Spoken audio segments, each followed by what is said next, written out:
حضور اگلا سوال ڈاکٹر عالمگیر صاحب کا ہے جو کارڈیالوجسٹ ہیں، کنسلٹنٹ ہیں اور شیپرڈ بش سے تشریف لائے. جی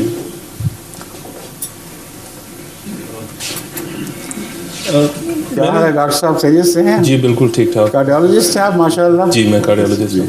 کہاں سے ہیں ہندوستان سے؟ میں پاکستان لاہور سے ہوں. جی لاہور سے ہیں؟ ہاں جی. اچھا، نام کیا بتایا تھا انہوں نے آپ کا؟ عالمگیر. عالمگیر. میں غلط سمجھا تھا، میں اس میں کچھ جیت کا ہے. عالمگیر پاکستان سے تشریف لائے ہیں ڈاکٹر عالمگیر صاحب. جی میں یہیں پر کام کرتا ہوں. جی ٹھیک. میرا صرف ایک کوئری ہے، وہ یہ کہ آج کل مطلب کئی اس طرح سیکٹس ہیں جس میں لوگ اپنے آپ کو ڈکلیئر کرتے ہیں ایز اے ہم سچے ہیں. جی. تو ایک تو یہ کہ اگر مطلب انہوں نے مرزا صاحب نے اپنے آپ کو نبی جو ڈکلیئر کیا تھا، اس کا مطلب ہاؤ کین وہ کنفرم کیسے ہو سکتا ہے؟ وہ تو کوئی بھی انسان اٹھ کے کہہ سکتا ہے اور اس کے پیچھے 500-600,000 لوگ جمع ہو سکتے ہیں، جو آپ امریکہ میں کئی اور جگہ دیکھتے ہیں کہ سیکٹس بنتے ہیں اس طرح. اور دوسرا، جب بھی نبی پہلے آئے تھے تو کوئی نہ کوئی اس وقت کوئی پرابلمس تھے جن کو ایڈریس کرنے اللہ تعالیٰ نے بھیجا تھا. تو اس وقت جب یہ آئے تھے کہ کیا پرابلمس تھے جو کہ ان کو اپنے آپ کو نبی ڈکلیئر کرنا پڑا، ویسے کیوں نہیں یہ کر سکتے تھے؟ جی میں بیٹھتا ہوں.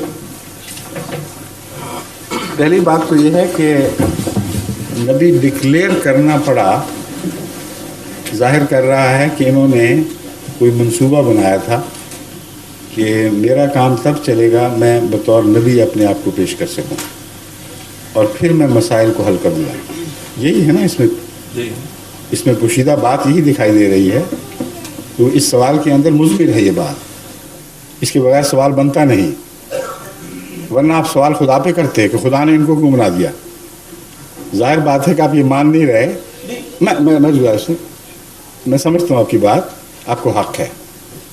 جب تک آپ کو ثبوت مہیا نہ ہو آپ کیسے مانیں گے؟ اس لیے آپ نے بڑی محتاط زبان استعمال فرمائی اور کہا کہ کچھ اصلاح کی نیت سے اٹھے ہوں گے، مجھے شک نہیں. مگر یہ کیا ضرورت تھی کہ اس اصلاح کی کوشش میں اپنے آپ کو نبی ڈکلیئر کرنا پڑا؟ نمبر ایک بات. نمبر دو، وہ اصلاح کی کوشش تھی کیا جس کے لیے آپ نے کوئی ارادہ باندھا تھا؟ یہ دو شاخیں ہیں آپ کے سوال کی، درست ہے؟ جی. جہاں تک ضرورت اصلاح کا تعلق ہے، آپ نے اس سلسلے میں ایک بات پہلے کہی جو تمہید کے طور پر تھی کہ دنیا میں بہت سے فرقے ہیں مذاہب کے، ہر ایک اپنے آپ کو سچا کہہ رہا ہے. یہ بھی فرمایا تھا نا آپ نے، درست. تو اس پس منظر میں آپ سے یہ گزارش کروں گا کہ نبی آپ کو ضرورت نہ بھی ہو اپنے آپ کو نبی کہنے کی، اس صورتحال میں خدا کو ضرورت تھی کہ امت مسلمہ کی اصلاح کے لیے جس کو بھیجتا اس کو کمیشن بنا کر بھیجتا. اور یہ ضرورت قرآن اور احادیث سے ثابت ہے کہ جب زمانہ بگڑ جائے، جب امتوں کی وحدت ٹوٹ کے پارا پارا ہو جائے، جب یہ دعوے ہر طرف سے اٹھنے لگیں کہ ہمارا فرقہ ہی سچا ہے اور باقی سب جھوٹے ہیں، تو یہ ساری آوازیں انسانی آوازیں ہوتی ہیں اور انسانی سوچ کے برتے پر اٹھتی ہیں، انسانی فکر کا نتیجہ ہوتی ہیں. جتنی بھی تحریکات آج عالم اسلام میں جاری ہیں زندگی کی، ان میں سے ایک نے بھی یہ نہیں کہا کہ مجھے خدا نے بنایا ہے اور مجھے خدا نے مقرر فرمایا ہے. اور ان کے ساتھ جتھے ہوتے ہیں جیسا کہ آپ نے بیان کیا، اور وہ جتھے اس آواز کو طاقت دیتے ہیں. مگر کیا امر واقعہ نہیں ہے کہ مذہب کی تاریخ میں جب کڑے دن آتے ہیں، جب قومیں بکھر جاتی ہیں، جب وحدت ٹوٹ جاتی ہے، تو انسانی کوشش کے ذریعے ان کو دوبارہ ایک وحدت پر اکٹھا نہ کیا جا سکتا ہے، نہ کبھی کیا گیا ہے. کیونکہ انسانی اختلاف ایک دوسرے سے انسانی بنیادی حق کی بنا پر ہے کہ تمہاری مرضی تم یہ نتیجہ نکالو، میری مرضی میں یہ نتیجہ نکالتا ہوں. تم قرآن کی آیتوں کو یہ سمجھتے ہو، میں وہ سمجھتا ہوں. اب یہ جھگڑا ایسا ہے جو قرآن کے حوالے سے ہو یا حدیث کے حوالے سے ہو، وہ کبھی منطقی نتیجے تک نہیں پہنچ سکتا. اور ہر شخص کا ایک دعویٰ ہے، اس سے زیادہ اس کی کوئی حیثیت نہیں. اس دعوے کے ساتھ اس کے نفس کی صداقت کی کوئی دلیل نہیں ہے، کیونکہ ایسے دعوی کے مقابل پر قومیں اکٹھی ہو کر ان کی مخالفت نہیں کیا کرتی. مولانا مودودی کی مخالفت ہوئی درست ہے، لیکن سارے عالم نے پھر بھی ان کو اسلام کا جزوی سمجھا. لیکن کوئی ایسی مخالفت نہیں ہوئی کہ اپنے سے نکال کر باہر پھینکا گیا ہو اور آپس کے اختلافات کے باوجود ایک شخص کی مخالفت پر ساری جمعیت اکٹھی ہو گئی ہو. کبھی ایسا واقعہ نہیں ہوا، مذہب کی تاریخ میں کبھی ایسا نہیں ہوا. مگر جب خدا بھیجتا ہے تو یہ ہوتا ہے. بس یہ ضرورت تھی کہ چونکہ جب امتیں بگڑ جاتی ہیں تو اللہ تعالیٰ کی طرف سے بھیجے ہوئے کے بغیر امتوں کی اصلاح ممکن نہیں ہوتی، اور بھیجنے والے کی صداقت کی ثبوت میں یہ اول ثبوت ہوتا ہے. جیسا کہ میں پہلے عرض کر چکا ہوں کہ پہلے وہ لوگوں میں مرغوب ہوتا ہے، ہر دل عزیز ہوتا ہے، اور اس کے باوجود ایک رات ایسا دعویٰ کر بیٹھتا ہے کہ اپنے بھی ساتھ چھوڑ دیتے ہیں اور شدید مخالفت کا سامنا کرنا پڑتا ہے. یہ اس کی صداقت کی پہچان کے لیے ضروری ہے. ورنہ یہ مطلب نہیں کہ اللہ اپنے پیاروں کو بے وجہ دکھوں میں سے گزارتا ہے. اس کی سچائی کے امتحان کے بغیر اس کے ارد گرد مضبوط ایمان لانے والوں کی جماعت اکٹھی ہو نہیں سکتی. اب جتنی دوسری موومنٹس ہیں جس میں انسان نے خدا کا نام نہیں لیا، یہ کہا ہے کہ میں یہ سمجھتا ہوں قرآن اور حدیث کے مطالعے سے کہ خدا یہ کہتا ہوگا، اس سے آگے نہیں بڑھے. کسی نے یہ نہیں کہا کہ اللہ نے ہمیں خود مقرر فرمایا، ہدایت دی کہ یہ کہو، اور اس آیت کا یہ مضمون ہے، اس آیت کا یہ مطلب ہے. کسی ایک نے بھی یہ دعویٰ نہیں کیا. اس لیے ان کے ساتھ وہ مخالفت بھی نہیں ہوئی. اس لیے نہ ان کی سچائی کا امتحان ہوا، نہ ان کے ماننے والوں کی سچائی کا امتحان ہوا. مگر جب خدا کسی کو کھڑا کرتا ہے تو دوہرا فائدہ یہ ہے کہ نبی کی صداقت کا امتحان بھی اس کی اپنے ثبات قدم سے، بے نفسی سے، سب کچھ ہاتھ سے جاتا دیکھنے کے باوجود اپنے دعوے پر استقلال سے قیام کے نتیجے میں ظاہر ہو جاتا ہے. اور اگلا ثبوت لاکھوں کی صورت اختیار کر جاتا ہے. ہر شخص جو اس جماعت میں آتا ہے وہ آگ سے گزر کے آتا ہے. وہ پھولوں کی سیج پر چل کے نہیں آتا. اس کو گالیاں دی جاتی ہیں، اس کے خلاف مخالفتوں کی آگیں بڑھائی جاتی ہیں، اس کی جائیدادیں چھین لی جاتی ہیں. بسا اوقات ماں باپ اس کو اپنے حق کے اس وراثت سے محروم کر دیتے ہیں. اس کا مطلب یہ ہے کہ صرف ایک گواہی، ایک سچا نہیں رہا، اور بہت سے ایسے وجود اس کے ارد گرد کھڑے ہو جاتے ہیں جن میں سے ہر ایک کا کردار اس کی سچائی کی نشانی ہے.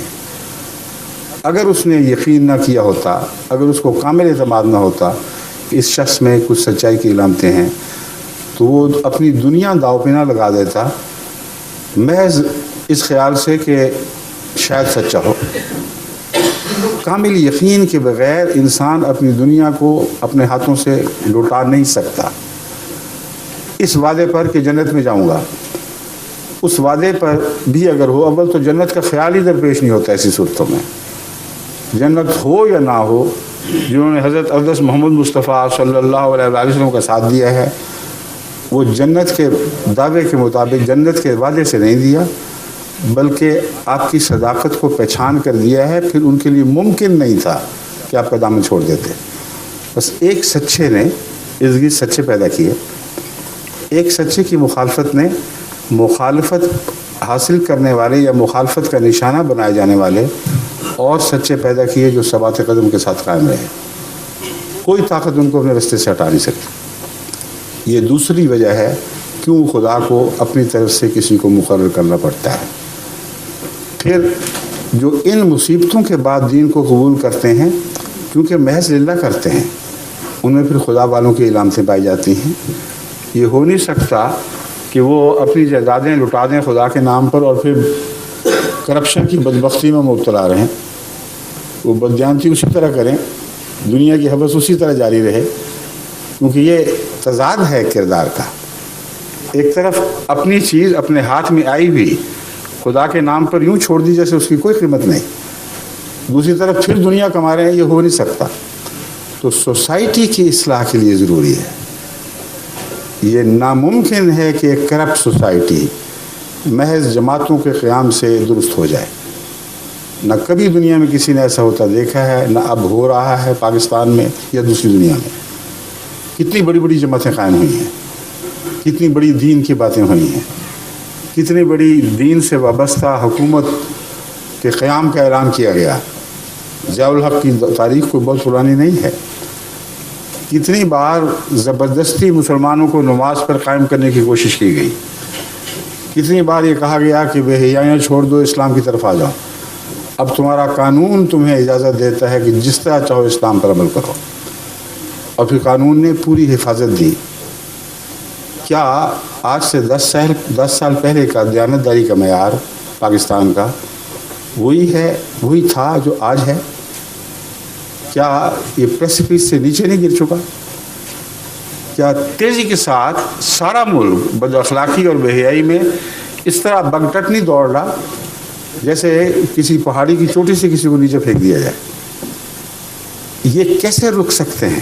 نہ رک سکتے نہ رکے۔ اس لیے کہ دنیا میں جو لوگ مذہب کے نام پر جماعتیں قائم کرتے ہیں ان کو خدا کی تائید حاصل نہیں ہوتی، ان کے اپنے مقاصد ہوتے ہیں، وہ اپنے گرد جتھا اکٹھا کرنا چاہتے ہیں، اس لیے جتھے والی آوازیں دیتے ہیں، لیکن ان کے ماننے والے ان کے مرید اغوا کریں، لوٹیں، بچوں کی زندگیاں چھین لیں، ماؤں کے سکون لوٹ لیں، جو چاہیں کریں، آگے لگا دیں گھروں میں، اغوا کر کے پیسے مانگیں اور نہ دیے جائیں تو بچے ذبح کر دیے جائیں، یا چوری، ڈاکہ، اغوا، قتل مسجدوں میں بھی ہو، مسجدوں سے باہر بھی ہو۔ وہاں مولوی کو نیند کیسے آ رہی ہے؟ اس کا صبر اور سکون لوٹا کیوں نہیں؟ صاف ظاہر ہے کہ یہ سارے خدائی کے دعوے دار ہیں۔ ان کی مانو گے، ان کے سامنے سر جھکاؤ گے تو تمہیں اجازت ہے جو چاہو کرتے پھرو، تمہارے اسلام کو کوئی گزر نہیں، ہم تمہارے اسلام کی حفاظت کریں گے۔ کون ہوتا ہے تمہاری طرف ٹیڑھی آنکھ سے دیکھنے والا؟ مگر ہمیں نہ چھوڑنا۔ ہمارے فرقے کو چھوڑا تو پھر ہم تمہیں سبق سکھائیں گے، ورنہ نہیں۔ بس ہر فرقے کے امام نے اپنے فرقے کے لوگوں کو عملاً جو ہر قسم کی کھلی چھٹی دے دی ہے، اس کے نتیجے میں اسلام کا نام صرف نام ہے، وہاں حقیقت اسلام موجود ہی نہیں ہے۔ حقیقت اسلام موجود ہو تو تقویٰ دکھائی دے، بازاروں کے حالات بدل جائیں، انسان دوسری عورت پر بری نظر اٹھانے کے تصور بھی نہ کرے، بچے واہ کرنا اور قتل کرنا۔ کون سا اسلام سکھاتا ہے یہ؟ جن سربراہوں کے پیچھے یہ لوگ ہیں انہوں نے کبھی نوٹس لیا؟ کبھی وہ نکلے ہیں گلیوں میں کہ ہم یہ نہیں ہونے دیں گے؟ اس لیے کہ وہ گلیوں میں نکلیں کہ نہیں ہونے دیں گے تو وہی ماننے والے ان کے پیچھے پتھر لے کے پڑ جائیں گے۔ ان کی آواز پر لبیک صرف اس وقت کہا جاتا ہے جب بدی کی طرف ان کو بلاتے ہیں، جب لوگوں کے مال لوٹنے کے لیے طرف بلاتے ہیں، جب آگے لگانے کی طرف بلاتے ہیں تو لبیک لبیک کہہ کے ساری قوم ان کے گرد اکٹھی ہو جاتی ہے۔ کیا کبھی خدا کے کسی رسول نے اس نام پر لوگوں کو اپنے گرد اکٹھا کیا تھا کہ آؤ میں تمہیں بلاتا ہوں کہ سب کے گھروں کو آگے لگا دو، بچوں کو اغوا کر لو، ان کو لوٹو، یتیموں کی جائیدادیں کھا جاؤ، بیواؤں کے اموال لوٹ لو، جھوٹے مقدمے کرو، اور دن رات دنیا کی فکر رہے جائیدادیں بنانے کی، اور سیاست بھی کرو تو مسلسل جھوٹ کی سیاست کرو، عدالتوں میں جاؤ تو جھوٹ سے مسلح ہو کر جاؤ، ورنہ تمہارا کوئی امن نہیں۔ یہ اسلام ہے؟ اگر یہ نہیں ہے تو آپ کھلم کھلا دیکھ سکتے ہیں کہ یہ بنیادی فرق ہے۔ جب تک خدا کی طرف سے کوئی مقرر ہو کے نہ آئے، اس کا نام نبی رکھیں یا غیر نبی رکھیں، خدا کی طرف سے ایک آنے والا لازم ہے، اس کے بغیر سوسائٹی کی اصلاح ہو نہیں سکتی، اور قربانیوں سے رستوں سے گزارے بغیر کوئی قوم دوبارہ زندہ نہیں ہوا کرتی۔ یہ وہ فرق ہے جو آغاز ہی میں ہم نے دیکھا۔ ایک سیاسی صورتحال کے موازنے کے طور پر میں آپ کے سامنے رکھتا ہوں۔ کانگریس نے لمبے عرصے تک محنت کی تھی، اور مسلم لیگ میں وہ اس محنت کا فقدان تھا، کوئی ایسی لمبی تاریخ ان کی نہیں تھی۔ جب دو ملک قائم ہوئے ہیں تو ان کا ملک فوراً منظم ہوا ہے اپنے آئیڈیلز کے گرد، اور ان کو قائم رکھا۔ لیکن پاکستان دیکھتے دیکھتے اکھڑ گیا ہے اپنی منزل سے. اس کی وجہ یہ ہے کہ وہاں قائد اعظم کو اللہ تعالیٰ غریق رحمت فرمائے. اس ایک انسان کی سچائی تھی, اس کا عزم تھا, جس نے غیر کے سامنے سر جھکانے سے انکار کیا اور آخر دینی مخالفتوں کے باوجود پاکستان کو بنا لیا.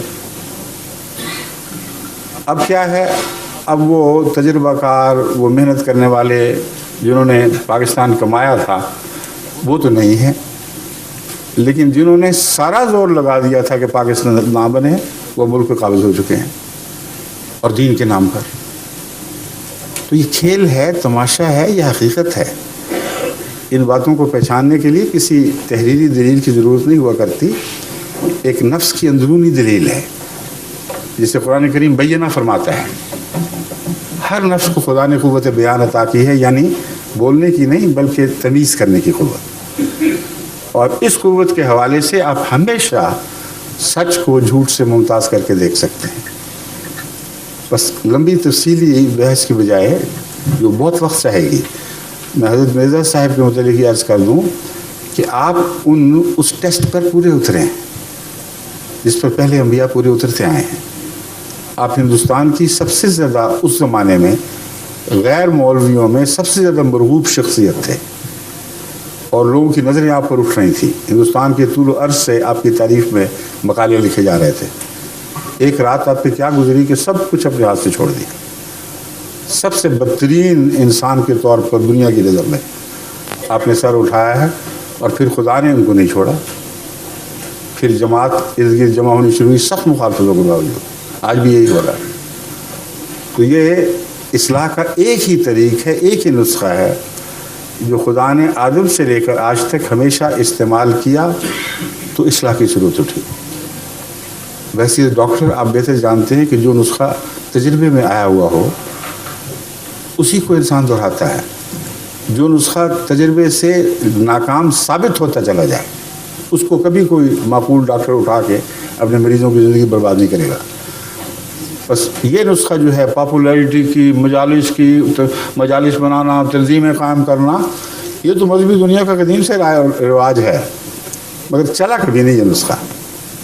اصلاح کا نسخہ وہی ہے, قربانی کے رستوں پہ سے آؤ گے, جو کچھ ہاتھ میں ہے لوٹاتے ہوئے آؤ گے, پتھر کھاتے ہوئے آؤ گے, پھر خدا کی طرف سے تم لوگوں پر پھول برسائے جائیں گے. اس کے بغیر ممکن نہیں ہے. بس یہی کافی. حضور